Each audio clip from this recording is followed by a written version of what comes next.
How to delete all viruses on iPhone.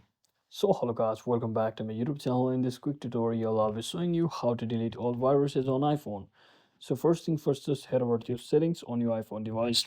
And as most of you know that the viruses usually occurs when you download certain files from your internet. So whether you are using Safari or any other Chrome browser. So just head over to your app section by simply scrolling down from your settings. And in this case, I'll be showing from an example of that is Safari browser. So it might be any other browser in your case. So just head over to that particular browser just like this. And from over here, scroll all the way down until you see the option that is clear history and website data. So once you tap on this, just make sure to clear all of the history. So what it does is it basically removes all of the potential viruses website or that you had accessed previously from your device of that particular browser. So once you do all of that, next thing what you might want to do is just scroll all the way to up and just click on your username, and from over here just select this option that is iCloud.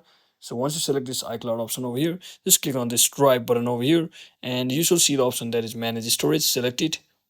You have downloaded any sort of unnecessary files or mistakenly downloaded, then you can also delete the such files data from over here. So once you do all of that, and if it's still not fixing for you, then in that case what you might want to do is just head back to your settings once again and finally click on this general option by scrolling down. And once you click on this general option, simply scroll all the way down, and the only option you need to choose is that transfer or reset iPhone. So just tap on this and simply click on this reset button over here. So you might as well reset all settings or just tap on this erase all content and successfully remove everything from over here for a fresh start if your iPhone doesn't function properly completely.